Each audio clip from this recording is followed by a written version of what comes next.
Hello again, people of the space, our lounge here. Today, we dust off our no BS guide to protecting your emotional space and learn the how-tos of setting boundaries with monster-in-laws. Strap on your bulletproof vests. We're in for heavy fire. Right into the front line in our first story. Our ammo, self-awareness, and healthy boundaries. Mother-in-law acts like I'm ruining her life. I need advice on how to set a boundary with mother-in-law without her removing it. Sorry, this will be long. TW, baby. Backstory. I'm 30 female, and significant other's a 36 male. I've been with a significant other for 4 years. He has an intellectually disabled 11-year-old female from a crazy ex. Mother-in-law guilted him to do the right thing and stay with his ex for 6 years before he smartened up and got out. Ex is abusive in every way. Over the years, mother-in-law has acted like 11-year-old female's mom and was very hands-on in telling the significant other how to raise him. Rather than argue, he did whatever she said. The 11-year-old female is an entitled brat who has no consequences or rules. I came into the picture and significant other begged me to parent 11-year-old female with him. I'm strict but fair. Example, at 11, you should put your own toys away before bed and eat the food made for you. Mother-in-law says I'm basically Hitler. Her grandbaby shouldn't have chores. Mother-in-law used to visit 2 to 4 times a year, 2 or more weeks at a time. This was to watch the 11-year-old female while significant other was working out of town. Once I moved in with significant other, it was my responsibility to watch the 11-year-old female on those occasions. For the last year, mother-in-law showed up and acted confused as to why she couldn't help me. I didn't need or want her help. She openly compares me to his exes. To keep the peace, I let her help. Until the last time when I caught mother-in-law sneaking cookies, marshmallows, candy, and chips into her room so 11-year-old female could eat them for breakfast with her. Significant other, father-in-law, and brother-in-law yelled at her to stop disrespecting me as a parent and our house rules. I made her leave that week. Mother-in-law said I lied, but I took photos of them in bed with that garbage and sent them to the significant other, who bought her a plane ticket home. Fast forward 2 years. Significant other and I got married last year. Just us and witnesses. Mother-in-law was upset she couldn't be there in person. She's constantly whining she's missing everything and is always trying to come visit for months on end. Thank you, COVID, for making her stay home. After the wedding, we announced I was 4 months pregnant with a rainbow baby. We had 3 miscarriages that same year. Mother-in-law started making plans to take 11-year-old female once I had the baby, so 11-year-old female didn't feel ignored. We never asked her to do that or knew that was her plan. My mom works 12 hours, 6 days a week, so she couldn't come watch 11-year-old female while I was in the hospital delivering. Mother-in-law came. Significant other made sure I never saw her before or after delivery. I was eclamptic and had a complicated induction and birth. But I was sent home the same day I delivered. We decided to video conference call the mother-in-law, father-in-law, brother-in-law, my mom and brother, and 11-year-old female to meet the newborn. Mother-in-law talked over my significant other to tell us what the 11-year-old female and her were doing and eating that week. Needless to say, mother-in-law ruined the introduction of the newborn. Mother-in-law went home that afternoon. I ended up back in the hospital the next day for another week. Mother-in-law flew back out to watch 11-year-old female with significant other when he wasn't at the hospital with me. I let mother-in-law guilt me into her meeting the newborn after I was released the second time, but she had to wear a mask and stay 6 feet from him at all times. She refused to wear a mask, and significant other just enforced to stay 6 feet away then. We sent her home the next day when we caught her breaking into the nursery to hold the newborn. This is where my final straw comes in. 2 weeks after I was released from the hospital the second time, I had a vertebral artery dissection, VAD, and it caused a cerebellum stroke. I lost my sight, was in constant vertigo, and couldn't stand up. All temporary and thankfully lessened over the week in the hospital. I wasn't allowed visitors, but the staff knew I had a 2-week-old newborn, so they put me on the ground floor with a big window so I could see the significant other and newborn. Significant other's coworkers dropped off food, ran errands, and helped him as much as they could while I was in the hospital and started rehab. Mother-in-law tried to come out, but significant other stood firm that she broke our boundary only 2 weeks ago, so no thanks. I was allowed to go home after 1.5 weeks in the hospital while attending outpatient rehab. While in the hospital, I developed depression. Mix that with neurofatigue, a newborn, significant other's crazy ex, mother-in-law, and entitled 11-year-old female, I was a mess. It took weeks to find a rhythm. Luckily, newborn was incredible and basically never cries and slept 6 hours at a time. I've had to pump to bottle feed because I can't bend my neck, so significant other has been helping with night feedings. Newborn is 7 months old tomorrow. 11-year-old female has calmed down a lot once she saw how newborn needed more attention. She's still entitled from time to time, but significant other has been better at correcting that. 11-year-old female has even started playing with the newborn. Mother-in-law has not visited since she broke our boundary of 6 feet, only because father-in-law can't afford to send her and we refuse to pay. Mother-in-law video calls 11-year-old female 2 or more times a week. Mother-in-law has told 11-year-old female she could cry to get significant other's attention, ignore me, reminds her I'm not her real mom, so she doesn't have to listen to me. She doesn't have to play quiet during the 1 hour 30-minute nap newborn has when she's home from school because babies need to sleep through sounds. They do, yes, he does. But slamming a ball on a shared kids' wall is excessive. Mother-in-law's idea. Mother-in-law sends gifts for 11-year-old female constantly because clearly we neglect to show 11-year-old female love since newborn's arrival. Significant other has asked her to stop. I reached out to brother-in-law, who just got divorced due to his wife and mother-in-law not getting along. Imagine finding out you're infertile after 4 years of trying for a baby and having your mother-in-law text you daily asking if you're pregnant or broken. To ask his advice, and he said he would talk to mother-in-law. Mother-in-law sent a baby blanket for newborn, but it had things for 11-year-old female on it. Who has her own baby blanket from mother-in-law? There was something on the blanket for everyone but newborn and me. I can see how mother-in-law is going to make newborn feel less loved because he wasn't mother-in-law's first grandchild. I want to cut her from newborn's life. Now mother-in-law is at war with me, her words. I only knew this because brother-in-law warned me. Mother-in-law is scheduled to visit Mother's Day weekend. My first Mother's Day after having newborn. Every previous year, 11-year-old female would celebrate with me. Mother-in-law would call to remind us I'm not her real mom, and 11-year-old female should call her abusive bio mom to wish her a happy Mother's Day. Then, when significant other and I call her out on this, she says she was kidding and never said that. I caught wind mother-in-law has special plans for my first real Mother's Day. She wants to take 11-year-old female out for the day so I can celebrate with my real child. No, 11-year-old female is my other child, blood or not.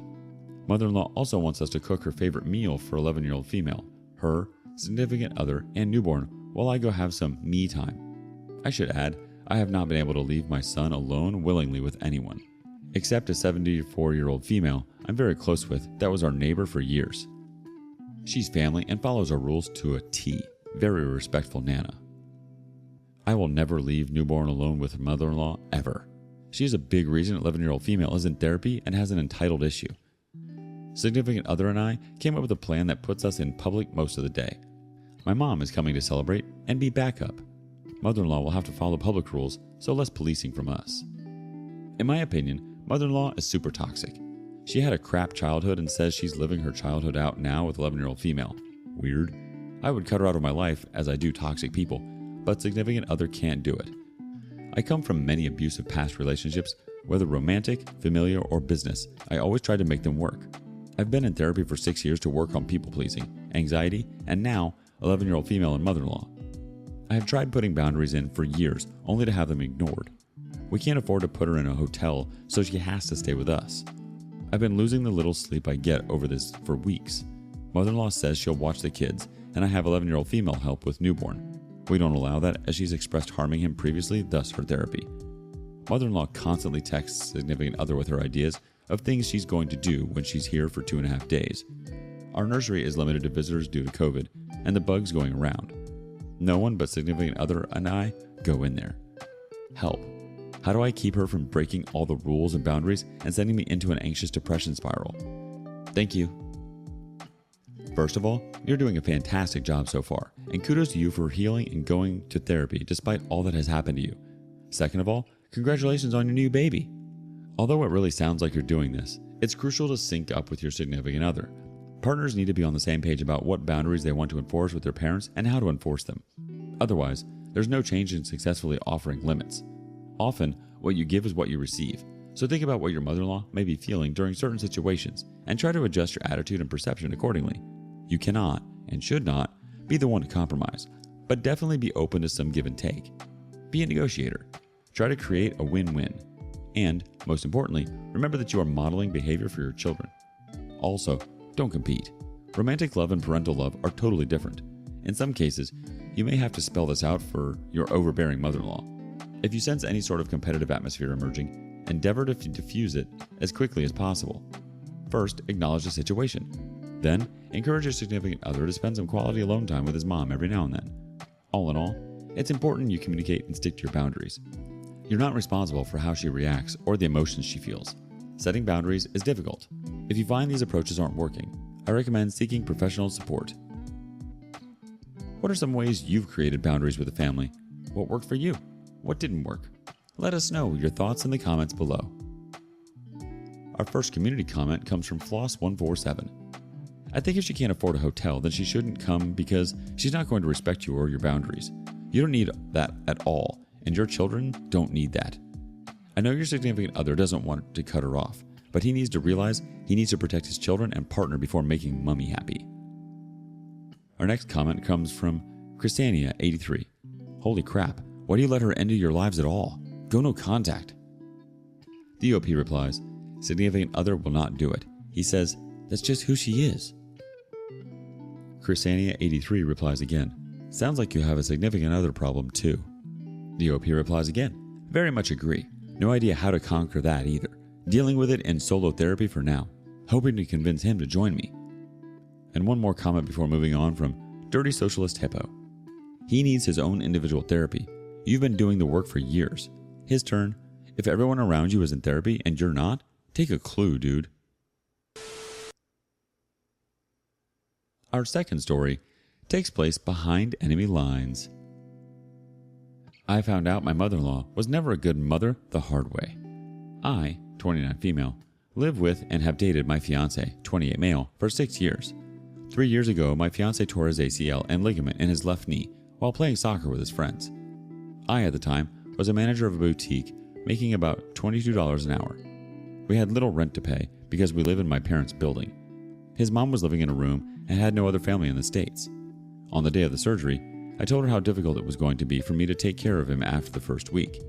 I couldn't get more time off from work. She knew I had an empty room and asked if I'd like her to move in to help out. I thought this could be great for all of us, and I said yes. My fiancé and his mother were estranged. My fiancé didn't speak badly about her either. Surgery goes well, and in that week, I do everything for him, including moving in his mom. Even hold a jug for him to pee in while he's in bed. I love him very much. I'm doing all of this while I'm sleep deprived and exhausted. I had peace of mind knowing she was going to be home. The week passes, and he's finally able to go to the bathroom all by himself. I usually work the night shifts, so I end up getting home every day after midnight, but mother-in-law gets home at 7 p.m. every day. On my day off, I asked him if he was getting along with his mom. He said no, she hasn't been helping out. Apparently my mom was the one bringing him food every day. I at least have my mother who lives upstairs, and I thanked her. The longer my mother-in-law stays in my house, the more I realize why he doesn't speak about her. She would lock herself in her room, and only after 3 weeks of his recovery, she would throw jabs at him, calling him a loser and a lazy bum. She was only speaking to her 2 oldest daughters in Argentina. A month and a half passes. My best friends invite me to a trip to Miami for my birthday. They were paying for everything. I told my fiance, and he encouraged me to take the opportunity. It was only for 3 days. I went. I enjoyed myself. I got back on the day of my birthday. I came home to fighting. She was calling me a cheater and calling her son a loser. No cake, no presents, no flowers. My fiance shut down and said nothing, which made me feel like he was on her side at the time. I gave him no reasons for him to feel that I cheated. I had to scream and yell at him in order for him to snap out of whatever spell he was in. When he reacted, he apologized to me and began to yell at his mother, basically put her in her place.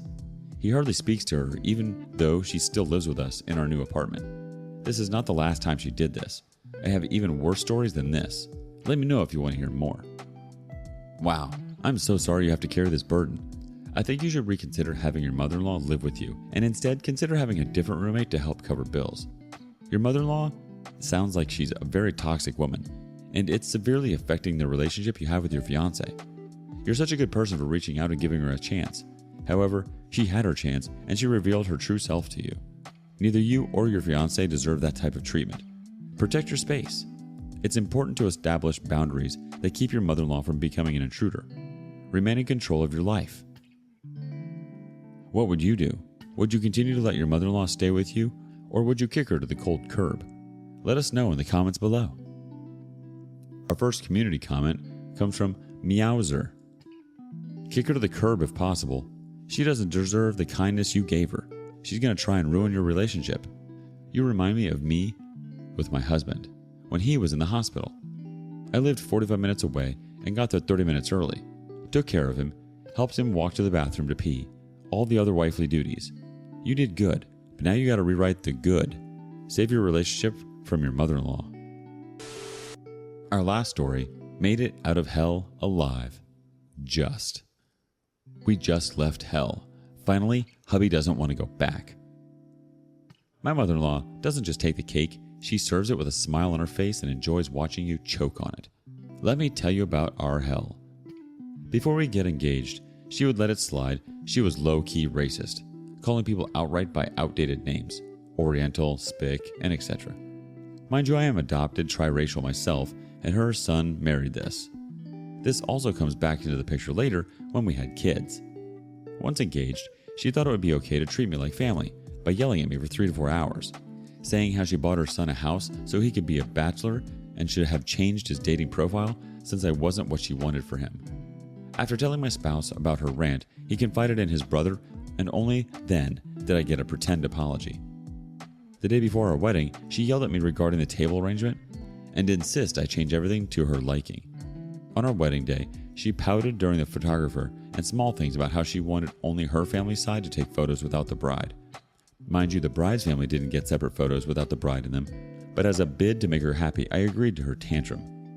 Insert more tantrums, her going after my mom on my wedding day, and so much more. Moving forward, she would constantly argue and release all my health info to her friends and family. Imagine walking in one of her many get-togethers and everyone has a personal story related to a brain injury you just sustained. Beyond that, when one got injured, she couldn't be bothered to help. Emergency or not, it was seen as needing sympathy. Broken foot, stepped on glass, anything was seen as weakness. Fair game for gossip. Not hers to share, but apparently it's okay since she got her info from the horse's mouth. That's a direct quote on why it's okay for her to spread information about me to others. Insert eye roll. Our hell includes our baby shower where she felt the need to ask my husband what gender he preferred. Then talk over him while stating she only wanted granddaughters. Never mind asking him the question. Later, upon the arrival of a disappointing grandson, her racism showed up again and I got, "Oh, I guess I will have to get used to him looking so Asian." Those comments stung. I had been here all along, yet now it matters? So after being hurt for so long by her comments, I was partly done. It's her own blood, but all she could see was how imperfect he was.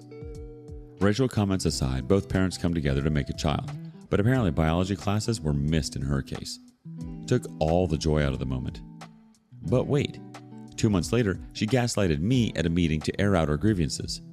"I don't know what to do with you. You're a basket case." I have gone through a lot with her family, setting up photo opportunities since our wedding, having her make racial remarks, listening to her to get expensive gifts from her sons and say, "But I wanted this or that." Like all 3 of them know nothing will ever be good enough and put up with her behaviors. But this was my end. I left and split my Christmas so my hubby could take our son to their house and later come to my family's house later. She has a history of ruining Christmas since none of her sons come home for the day of Christmas. Makes you wonder why. It only got worse from there. Second pregnancy, she upped the hell level just a tad, placing an unfounded CPS case on just me, texting my spouse, "We're here for you and your son." Truth be told, if me and my spouse were to break it, would have been there. The case came out of nowhere. The case was very specific, and we knew the amount of people who held the items being brought up in the case. After learning the items of the case and providing evidence, it was deemed that it was unfounded and closed as soon as it came. Later, that pregnancy, much to her dismay, we later had another son. After the case, we went to the family reunion, and other family members poked and probed us to get info for her. We both agreed for our children's safety, she should not be around them. Later, we had her granddaughter, whom she met over FaceTime. She also revealed she knew about my own father's death and made it about herself, never offering condolences. Sadly, her behaviors haven't changed, and both my spouse and I on board with cutting her out. Imagine her discussing with our children health with others or another CPS case showing up. I tried so hard to please her, and now her own son is okay with no contact. Our hell is over to much of an extent. Living it was pure hell. Cutting her off saved our marriage. We actually get to love one another versus coping with someone who wanted to reattach the umbilical cord. I wish you hope. We tried many things. The important thing is that you tried despite all the nasty and disgusting things you and your family had to endure. Cutting her off sounds like the best, wisest, and healthiest decision for you all. I commend you for putting up with her and her racist remarks for as long as you did. Often, people with such bigotries are not malicious, but ignorant, uneducated, and small-minded. This is absolutely not an excuse for her behavior. What she did was wrong. I would have cut it off in those days earlier. At the same time, it's beautiful that you had your husband's support and blessing to sever ties with your mother-in-law. At the end of the day, you choose the safety and well-being of your children. And that's the most precious of treasures to protect. We wish you a lifetime of health and happiness. All the best. It was so nice to have you join us today on our lounge. Let us know your thoughts and comments below. Be sure to like and subscribe and hit that notification bell so that you don't have to miss our next video. As always, we value you and can't wait to see you next time.